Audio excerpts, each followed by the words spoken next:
Nos últimos 10 anos, o Ministério da Educação tem promovido várias ações que visam a melhoria do ensino de língua inglesa no Brasil.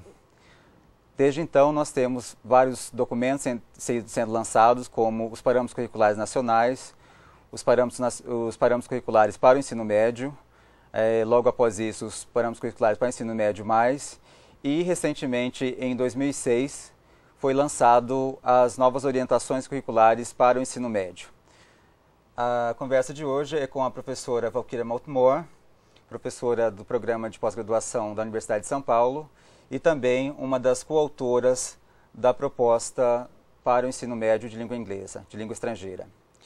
Professora Valquíria, com o lançamento dessas novas propostas, que começa hoje, nós temos fazendo 10 anos dessas mudanças curriculares, que começou lá no ensino fundamental, com o lançamento dos parâmetros curriculares nacionais, e posteriormente várias outras propostas, e especificamente essa a que a senhora participou na elaboração, especificamente essa última proposta, qual é a grande contribuição que a senhora avalia das novas orientações curriculares para o ensino médio?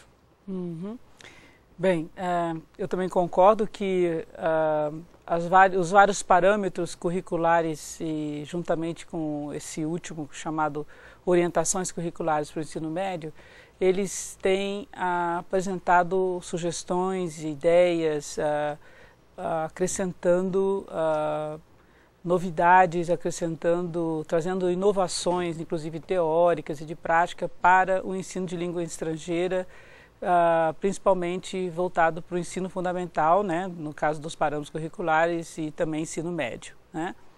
Bem, em relação a esse último documento, que a gente chama de documento, mas sem a ideia de que ele seja realmente um documento, né, a ideia de que eles representem orientações que deverão ser pensadas, refletidas pelos professores e, inclusive, reinterpretadas localmente. Então, em relação a esses documentos, né, essas orientações, eu acho que a contribuição que a gente buscou trazer foi a de conciliar o ensino de línguas estrangeiras dentro de um papel educacional para a escola, né?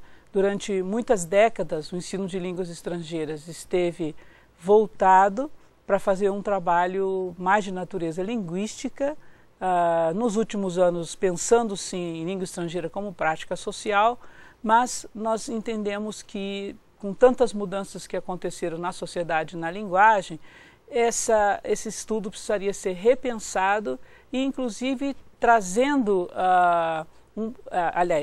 reativando esse papel educacional de línguas estrangeiras para que então a escola pudesse sentir o valor que é estudar um idioma estrangeiro na formação de pessoas, na formação de indivíduos, na reflexão, inclusive, de trabalhos que essas pessoas possam vir a ter, e é uma reflexão que pode ser feita pela escola.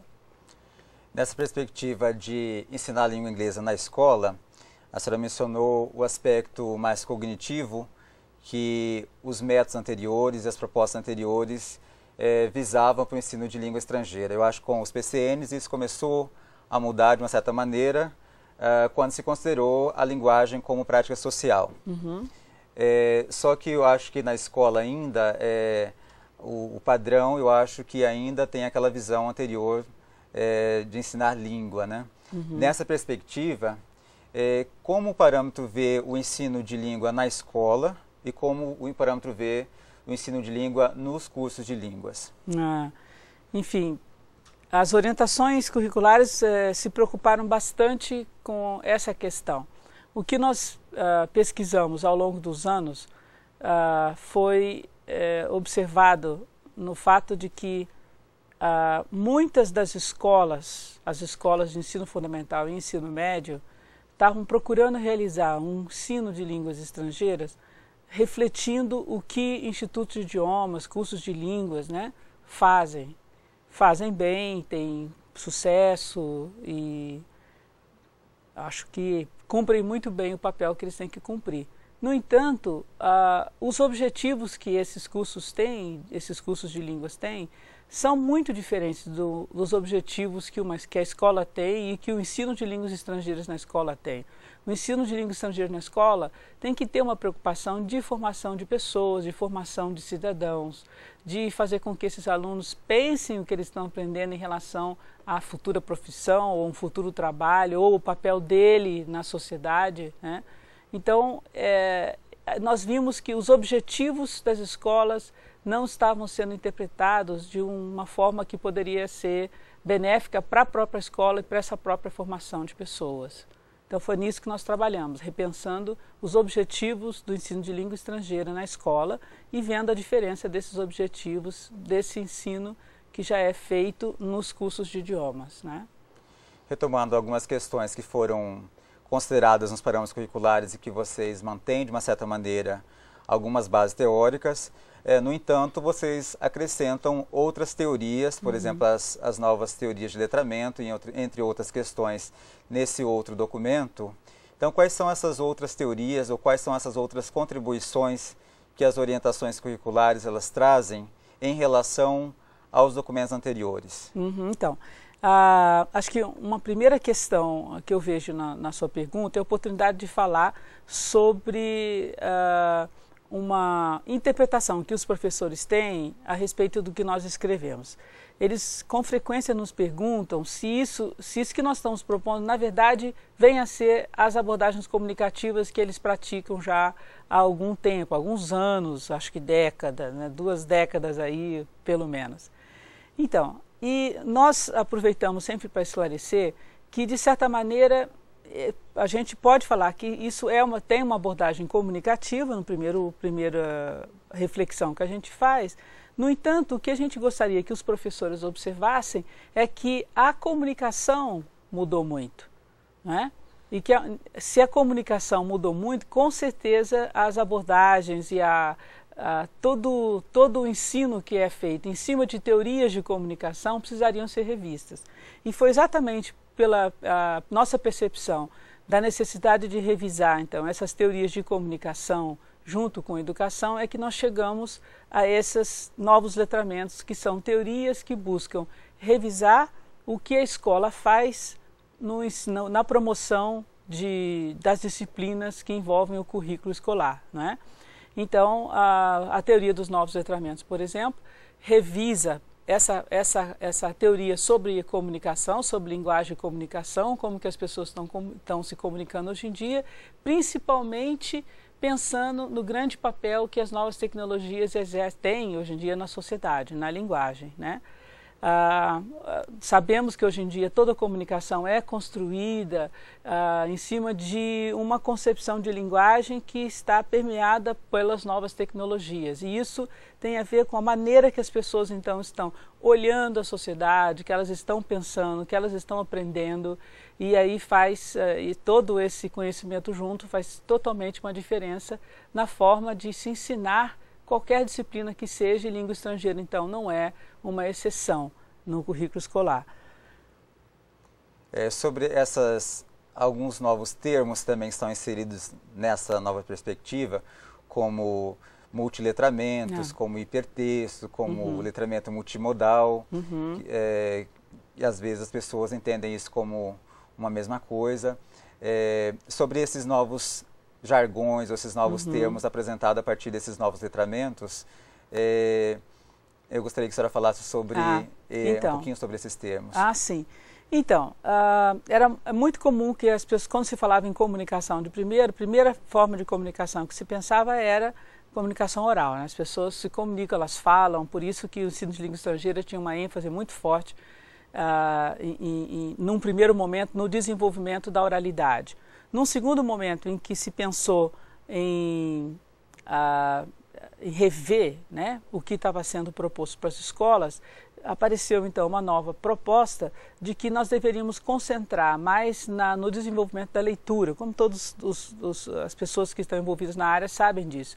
Teve todo um trabalho amplo e longo, e foi muito bom também, concentrado, né, no desenvolvimento de leitura das pessoas. Mas uma nova revisão foi feita a esse respeito, vendo que muitas pessoas precisam se comunicar além dessa leitura, fazendo então, precisando, por exemplo, de aprender uma língua estrangeira, falar em língua estrangeira para exercer certas profissões que eles podem fazer logo depois do ensino médio.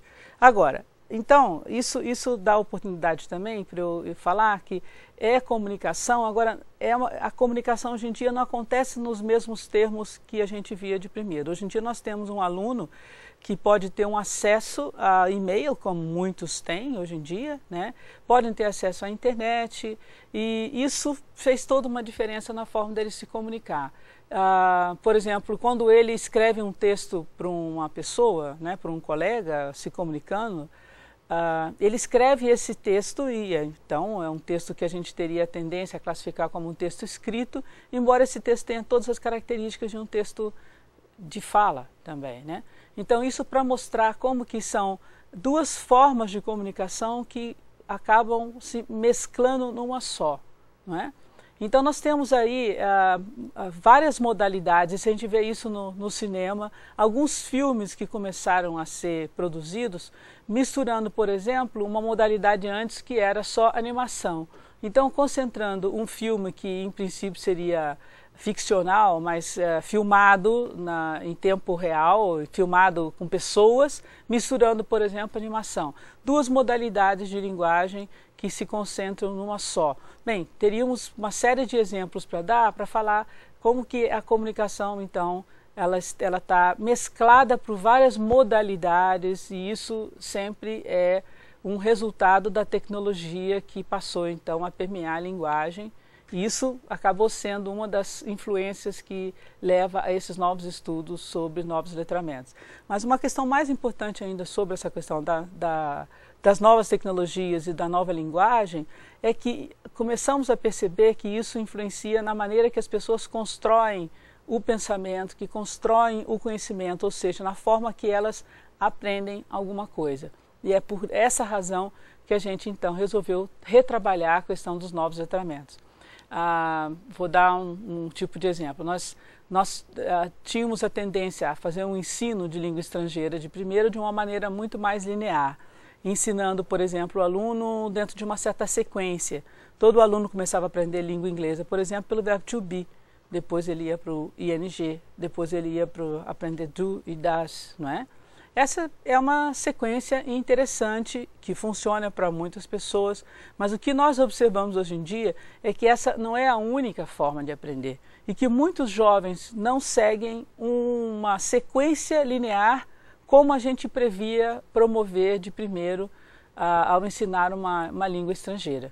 Então, um aluno, por exemplo, que entra numa página de site, ele poderá começar a visualizar aquele site de uma parte mais final daquela página e não do início à esquerda, como a gente tenderia a levar o nosso aluno a fazer uma leitura se ele estivesse lendo um texto de livro ou um texto de jornal. E isso os alunos estão nos ensinando, os jovens estão nos ensinando que eles estão construindo esse aprendizado dele de outras maneiras. Dando um exemplo mais simples, só para que a gente tenha um pouco a noção do que a gente está querendo falar ao se referir a essa forma de construir conhecimento, essa forma de aprendizado que os jovens estão apresentando hoje em dia. Essa passa a ser uma grande diferença no ensino de línguas estrangeiras, como também de outras disciplinas. Com a implementação dessas novas propostas, como já aconteceram em outros contextos também, agora, mais recentemente, com as orientações curriculares do ensino médio, que visa trazer uma diretriz, uma nova perspectiva de ensinar língua estrangeira, pensando em outras perspectivas contemporâneas, no que a senhora se referiu ao perfil dos alunos de hoje, e nós temos o perfil de um aluno